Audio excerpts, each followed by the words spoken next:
വയനാടിന് കൈത്താങ്ങാവാൻ reporter TV township നിർമ്മാണത്തിൽ പങ്കാളിത്തം വഹിക്കുമെന്ന് റിപ്പോർട്ടർ ടിവി മാനേജിംഗ് ഡയറക്ടറും മാനേജിംഗ് എഡിറ്ററുമായ ആൻഡോ അഗസ്റ്റിൻ അറിയിച്ചു. ഇത് സംബന്ധിച്ച് മുഖ്യമന്ത്രിക്ക് പ്രപ്പോസൽ നൽകുമെന്നും മുണ്ടക്കൈ പുനഃസൃഷ്ടിക്കേണ്ടതുണ്ടെന്നും ആൻഡോ അഗസ്റ്റിൻ പറഞ്ഞു. റിപ്പോർട്ടർ ടിവിയിലൂടെയായിരുന്നു ആൻഡോ അഗസ്റ്റിന്റെ പ്രഖ്യാപനം. ടൗൺഷിപ്പിന് 150 ഏക്കർ സ്ഥലം വിട്ടു നൽകും. 400ഓളം വീടുകൾ വെച്ച് നൽകുകയും ചെയ്യും. 15 സെന്റിൽ 3 ബെഡ്റൂമുള്ള വീടുകൾ വെച്ച് നൽകാനാണ് ആഗ്രഹിക്കുന്നത്. ടൗൺഷിപ്പ് റിപ്പോർട്ടർ ടിവിയുടെ നേതൃത്വത്തിൽ ഉണ്ടാക്കാൻ തയ്യാറാണെന്ന് അറിയിക്കുകയാണ്. ഇക്കാര്യം പ്രപ്പോസലായി മുഖ്യമന്ത്രിയെ അറിയിക്കുമെന്നും ആൻഡോ അഗസ്റ്റിൻ പറഞ്ഞു. മുണ്ടക്കൈയിൽ മതിൽക്കെട്ടുകൾ ഉണ്ടായിരുന്നില്ല എന്നതാണ് പ്രത്യേകത. പുത്തുമലയിൽ സംഭവിച്ചതുപോലെ കോളനി സംവിധാനം ഉണ്ടാക്കി കൊടുക്കരുത്. പല വഴികളുള്ള ടൗൺഷിപ്പ് ആയിരിക്കണം അത്.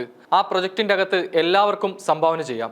എന്റെ പേരുൾപ്പെടെ അവിടെ ആർക്കും അവകാശവാദങ്ങൾ ഉണ്ടാവേണ്ടതില്ല. 600 വീടുകൾ ഉണ്ടാക്കുകയെന്ന് പറയുന്നത് ഇന്നത്തെ സാഹചര്യത്തിൽ നമുക്ക് ബുദ്ധിമുട്ടില്ലെന്നും ആൻഡോ അഗസ്റ്റിൻ പറഞ്ഞു.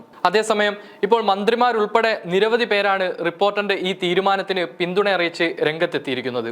റിപ്പോർട്ടർ ടിവി എടുത്തിട്ടുള്ള സമീപനം വളരെ പോസിറ്റീവാണെന്നും നമുക്ക് എല്ലാവർക്കും ഒരുമിച്ച് മുന്നോട്ട് പോകാമെന്നും മന്ത്രി PA മുഹമ്മദ് റിയാസ് പ്രതികരിച്ചത്. സർക്കാർ ഈ ഒരു ഉദ്യമത്തിനോടൊപ്പം നിൽക്കും.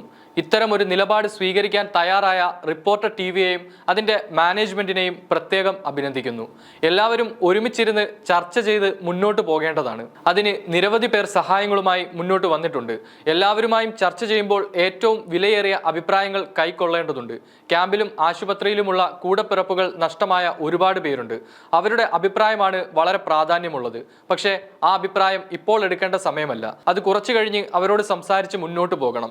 ഇപ്പോൾ ഇതുമായി ബന്ധപ്പെട്ട് സാധ്യമാകുന്ന എല്ലാവരെയും കൈകോർത്ത് മുന്നോട്ട് പോകണം. ഒരുപാട് നല്ല മനസ്സുള്ളവർ ഇതിന് തയ്യാറായി മുൻപോട്ട് വന്നിട്ടുണ്ട്. റിപ്പോർട്ടർ ടിവി ഇതിലെടുത്തിട്ടുള്ള സമീപനം വളരെ പോസിറ്റീവാണ്. ആ സമീപനത്തെ വീണ്ടും അഭിനന്ദിക്കുകയാണ്. മറ്റു കാര്യങ്ങളെല്ലാം നമുക്ക് തുടർന്നുള്ള ചർച്ചകളിലൂടെ എങ്ങനെ പ്രാവർത്തികമാക്കാം എന്നുള്ളത് ആലോചിക്കാം. അതിൽ സർക്കാർ നേതൃത്വം കൊടുക്കും. നമുക്കെല്ലാവർക്കും ഒരുമിച്ച് മുന്നോട്ട് പോകാമെന്നായിരുന്നു മുഹമ്മദ് റിയാസ് പറഞ്ഞത്. റിപ്പോർട്ടറിന്റെ ഈ തീരുമാനത്തിൽ പങ്കാളിത്തം ഉറപ്പാക്കിക്കൊണ്ടാണ് ബിസിനസ്മാൻ ഗോകുലം ഗോപാലന്റെ പ്രതികരണം. എല്ലാവിധ സഹായ സഹകരണങ്ങളും തങ്ങളുടെ ഭാഗത്തു നിന്നും ഉണ്ടാകുമെന്നാണ് ഗോകുലം ഗ്രൂപ്പിന്റെ വാഗ്ദാനം. ലോകത്തെ നടുക്കിയ സംഭവമാണ് വയനാട്ടിലുണ്ടായത്. മനുഷ്യത്വമുള്ളവരെല്ലാം ദുരിതാശ്വാസത്തിൽ പങ്കാളിയായിട്ടുണ്ട്. റിപ്പോർട്ടർ ടിവി ചെയ്തത് വലിയ കാര്യമാണ്. അദ്ദേഹത്തിനൊപ്പം എല്ലാ സഹായ സഹകരണങ്ങളും ഗോകുലം ഗ്രൂപ്പും നൽകുമെന്നും Gokulam group chairman Gokulam Gopalan reporter ടിവിയോട് പറഞ്ഞു. 25 വീടുകൾ ഓൾ ഇന്ത്യ മലയാളി അസോസിയേഷനും ഗോകുലം ഗ്രൂപ്പും ചേർന്ന് നിർമ്മിച്ചു നൽകും. എവിടെ ചെയ്യും എന്നത് തീരുമാനിച്ചിട്ടില്ല. ഒരു ടൗൺഷിപ്പ് തന്നെ ഉണ്ടാക്കുമെന്ന പ്രഖ്യാപനം വലിയ കാര്യമാണ്.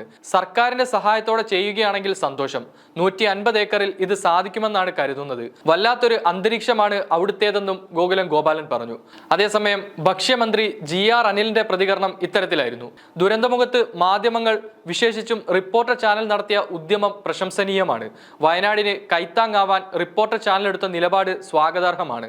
നാടിന്റെ പുരോഗതിക്കും ജനതയുടെ സംരക്ഷണത്തിനുമായി മാധ്യമങ്ങൾ ഉയർന്നു പ്രവർത്തിക്കുന്നതിന്റെ മാതൃകയാണ് റിപ്പോർട്ടർ ചാനൽ കാണിച്ചത്.